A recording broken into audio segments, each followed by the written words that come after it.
तिरुपुर के लूम्स से बेंगलुरु की लैब्स तक, सूरत के डायमंड्स आर्टिसान से हैदराबाद के कोडर्स तक, यह एग्रीमेंट रियल इकोनॉमी को छूता है। टेक्सटाइल्स में यह आंकड़ा देखिए जो सबसे ज़्यादा हमें बताता है कि टेक्सटाइल से क्लोथिंग सेक्टर में zero duty market access 1143 tariff lines को कवर करता है।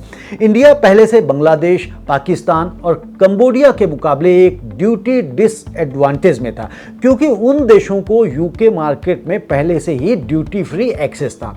एफटीए इस टैरिफ को एलिमिनेट करके इंडिया की कॉम्पिटिटिवनेस को बढ़ाता है।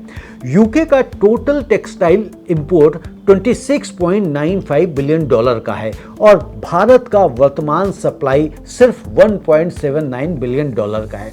यानी इंडिया को कम से कम 5% एडिशनल मार्केट शेयर पाने की उम्मीद है 1 से 2 सालों के अंदर।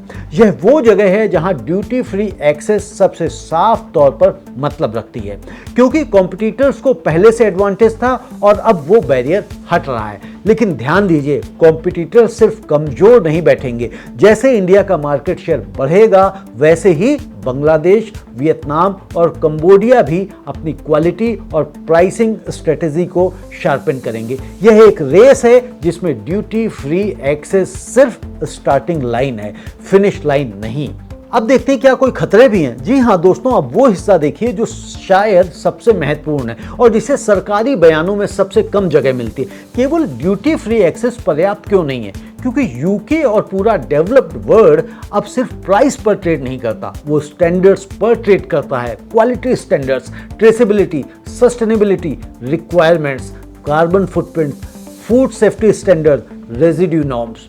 हमने अपने पिछले एपिसोड्स में डिटेल में देखा है कि कैसे यूरोपियन यूनियन ने इंडिया के राइस, स्पाइसेस और दूसरे एग्रीकल्चरल प्रोडक्ट्स को बार बार पेस्टिसाइड रेजिड्यूज के नाम पर रिजेक्ट किया है।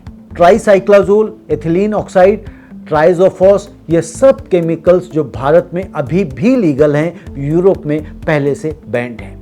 जब तक भारत के किसान और प्रोसेसर्स खुद ट्रेसेबिलिटी को अपने फार्म लेवल पर लागू नहीं करते, जब तक पेस्टिसाइड मैनेजमेंट सख्त नहीं होता, जब तक सर्टिफिकेशन लैब्स इंटरनेशनल स्टैंडर्ड्स पर ठीक से काम नहीं करते, तब तक सिर्फ एक एग्रीमेंट से हमें बड़ा लाभ नहीं होने वाला। और एक और गहरी बात, सस्टेनेबिलिटी और कार्बन फुटप्रिंट। यूके और यूरोपियन कंज्यूमर्स अब सिर्फ क्या यह प्रोडक्ट अच्छा है नहीं पूछते, वो यह भी पूछते हैं कि क्या यह प्रोडक्ट एनवायरनमेंट के लिए अच्छा है, क्या इसे बनाने में फेयर लेबर प्रैक्टिसेस इस्तेमाल हुई हैं।